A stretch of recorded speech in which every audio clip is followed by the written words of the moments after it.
Hello and welcome to the Cardboard Dungeons X-Wing Ship Reviews. My name is Pat, and I'm looking at the brand new The Force Awakens core set for Fantasy Flight's X-Wing Miniatures game. This is a new and improved core set for X-Wing. It's roughly analogous to the original core set from 3 years ago, in that it contains the same number of ships and upgrade cards, and all of the dials, templates, and dice necessary to play. Because X-Wing is now 3 years old, the designers have wisely chosen to use this as an opportunity to go back and make rules tweaks and update the game based on those years of experience and feedback from the community. So let's quickly run through some of the major changes between the old and new core sets. First is the designation of primary factions and sub-factions. The new ships in this box belong to the Resistance and First Order sub-factions, which in turn are part of the Rebel Alliance and Galactic Empire primary factions. What this means is that Resistance and Rebel ships can both be included in the same squadron, and likewise with Galactic Empire and First Order ships. You'll also get a rules reference guide. This is something that Fantasy Flight has been doing with their games for a while, and I really like it. It's an indexed reference for the entirety of X-Wing to date, so it includes stuff that has been added to the game over the years, like the boost and cloak actions, debris cloud obstacles, large ships, bombs, and so on. Interestingly, this set seems to predate Wave 7, and so it doesn't include the new slam action. This isn't a big deal, since this reference book was only going to be completely up to date for a short time anyway. The book also includes some slight rules changes, such as cleaning up the process for checking pilot stress. It happens immediately after executing your maneuver now, and the timing of choosing which weapon will be used for attacking. We've also finally got official names for all of the upgrade types currently in the game, all listed in one place. The big change here is that the upgrade that myself and pretty much most of the X-Wing community has been calling Elite Pilot Talent is now simply called Elite. There's also a new upgrade type called Tech, which is introduced in this core set. There's a new damage deck included, and it's significantly different from the original deck. I'm not going to get into detail on the new cards or what cards are gone, but in a nutshell, they've cleaned it up and sort of globalized it so every critical effect will affect any given ship. The old deck had a few cards that didn't do anything depending on your build, such as munitions failure, which forced you to discard a secondary weapon upgrade. It's recommended that if you have both damage decks, you should use the new one. We haven't seen the updated tournament rules yet, but I have to think that they're going to set a date at which the old damage deck will become obsolete and all players will need to have the new one. This is purely speculation on my part, of course. We've also got a set of 6 new asteroids, which are shaped differently and feature different artwork from the originals. This means that when selecting your obstacles for tournaments, you can now choose from 12 asteroids instead of 6. Lastly, we've got a new token for Initiative, which is a completely unnecessary addition, but it's kind of cool. The rules now use the latest official tournament method of setting initiative, which if you're not familiar means that the player with the lowest squad point chooses who has initiative, and in the event of a tie, one player rolls one attack die, and on a hit or critical result, he chooses who gets initiative. Otherwise, his opponent gets to choose. Simple, easy, and quick. Now let's talk about the good stuff. These new ships are from the upcoming movie, of course. This is a T-70 X-Wing. It hasn't changed a whole lot from the old model X-Wing, although there are some big differences on the wings, most notably the split engine design, and the way the wings are now split into fore and aft sections. The intakes on the engine are also a lot bigger than on the original X-Wing, but otherwise, the two ships look pretty similar. This is still instantly recognizable as an X-Wing. Its maneuver options are almost exactly the same as the original X-Wing, with one huge exception. All of the white and green maneuvers are the same, except that the T-70 Speed 3 Straight is green. It's also got the same Speed 4 K-turn. But we also see a brand new type of maneuver here. This is called a Talon roll. It uses the Speed 3 turn template, but adds a 90-degree rotation of the ship in the same direction of the turn at the end, so that the ship ends its move facing back the way it came. It's also got a bit of wiggle room on placement. You can slide the ship's base up or down, as long as the edge of the maneuver template is still completely within the side of the base, in the same manner as barrel roll movement. Now looking at the stats for the T-70, we've got an attack value of 3, agility of 2, and 3 hull and 3 shields. That's the same as the original X-Wing except for 1 additional shield. On the action bar, we've got another big difference between old and new. In addition to the standard focus and target lock, this X-Wing can boost. That's a huge change, and between the Talon roll and boost, we've got an X-Wing capable of some highly flexible movement. The upgrade bar has slots for torpedoes, astromech, and a new upgrade called Tech. Every pilot in this expansion has this upgrade slot. My guess is that this is going to be a common upgrade type on Episode 7 ships moving forward, in much the same way that only Scum and Villainy faction ships have illicit upgrade slots. Poe Dameron is the top ace for the T-70. He has a pilot skill of 8 and costs 31 points.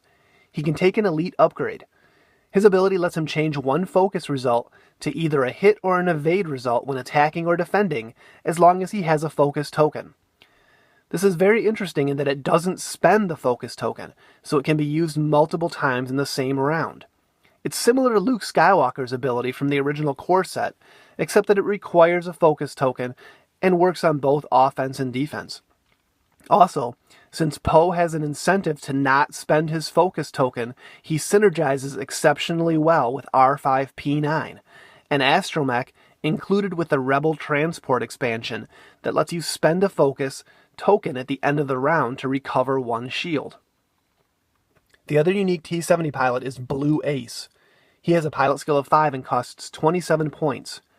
When he boosts, he can use the Speed 1 turn templates instead of the standard straight or bank options. This ability adds even more maneuver flexibility to the ship, although his low pilot skill and lack of an elite upgrade slot might make it difficult for him to use his boosts effectively against high-skill pilots. Red Squadron Veteran has a pilot skill of 4 and costs 26 points. He can also take an elite upgrade. Finally, Blue Squadron Novice has a pilot skill of 2 and costs 24 points. At this point, I want to address the fact that there has been a call for a fix to the X-Wing within the community for some time now.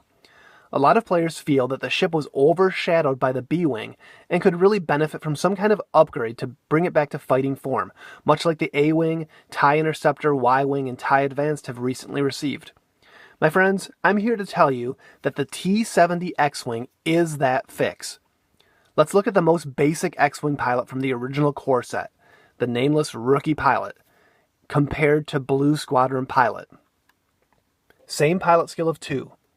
Blue Squadron pilot costs 3 points more than rookie pilot. Now let's look at what we get for those 3 points. We get an extra shield, which we know is a 4-point value because that's what the shield upgrade modification costs. We also get the boost action, which is also a 4-point value because that's the cost of the engine upgrade modification. Finally, we get access to the new tech upgrade slot, which is a sort of unknown factor right now since there's only one of these in the game, but it's very good. So what we know is that you're getting at least 8 points more worth of ship for a mere 3 points. Not to mention the objectively better maneuver dial with the Talon roll and green speed 3 straight. The T-70 loses nothing and gains a bunch of really great stuff for 3 points. This is the X-Wing designers essentially saying, look, we know that the X-Wing is fundamentally overcosted at some level. Here's a band-aid. You've got this amazing new X-Wing now as an alternative option. Now, does this mean that they're going to leave the original X-Wing alone moving forward? Absolutely not. There's a new astromech in this core set that will be great with the old X-Wing, and I wouldn't be surprised at all to see something specific to the old ship in a future expansion. But for now, the T-70 is, at its core, an objectively better ship. Of course, we still have amazing pilots for the old X-Wing, like Wedge and Biggs, that are still going to be relevant and competitive because of their abilities. But as far as the generic pilots go, if you're thinking about putting a rookie pilot in your squadron and you have 3 points more available, there's no reason not to use a Blue Squadron Novice instead. Okay, now let's move on to the Imperial. The First Order, TIE FO fighter. This thing has a sort of inverse paint scheme from the old TIE Fighter. The black and gray are swapped. It's also got a sort of red tint to the canopy and the hatch, and there are some additional elements around the guns and engines and struts. It's very similar to the old TIE Fighter design, although it's definitely a new model. You just have to look pretty closely to see some of the differences. Like the X-Wing, the maneuver dial is very similar to the original TIE Fighter.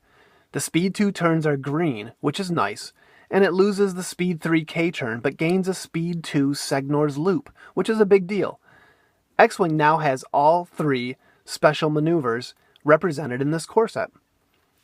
Also, just like the X-Wing, the stat line on the TIE FO is identical to the TIE Fighter with the exception of one additional shield. Attack value of 2, agility value of 3, 3 hull, and 1 shield on these ships. The action bar has focus, target lock, barrel roll, and evade. Target lock is the new addition here compared to the TIE Fighter. The upgrade bar on every TIE FO pilot has the new tech slot. The top pilot for this ship is Omega Ace. He has a pilot skill of 7 and costs 20 points. He can take an elite talent. When attacking, you may spend a focus token and target lock to change all dice results to criticals. This is a pretty crazy ability, and although it might be tough to pull off, you can give him some tools to really synergize around the ability if you don't mind putting a bunch of points into a TIE Fighter. Push the Limit will let you get both the necessary focus token and target lock in the same round. Or you could take Opportunist or Expose to add an additional attack die. At range 1, with either of those elite upgrades, you'd be rolling 4 guaranteed critical hits on an attack. Epsilon Leader has a pilot skill of 6 and costs 19 points. At the start of the combat phase, he removes 1 stress from every friendly ship at range 1. So he's sort of joining Howl Runner and Sarasu as another Heart of the Swarm pilot that can benefit the whole squadron. It's worth noting that his ability works on himself, since it says each friendly ship and not another friendly ship. Zeta Ace has a pilot skill of 5 and costs 18 points. He can also take an elite upgrade. This guy can choose to use the Speed 2 straight template for his barrel rolls instead of the Speed 1 template. There are 3 non-unique TIE FO pilots included as well, and you get 2 copies of each card. Omega Squadron Pilot has a skill of 4 and costs 17 points. He also gets an elite upgrade slot. Zeta Squadron Pilot has a skill of 3 and costs 16 points. Finally, Epsilon Squadron Pilot has a skill of 1 and costs 15 points. I'm not going to do the side-by-side with the Academy Pilot TIE Fighter here because the changes aren't quite as huge as the ones to the X-Wing. But again, this ship, for 3 points more, is objectively better than the old TIE Fighter. It has a better dial, losing only the Speed 3 K-turn, but gaining an extra green turn and the Segnor's loop, as well as a shield, target lock, and tech slot.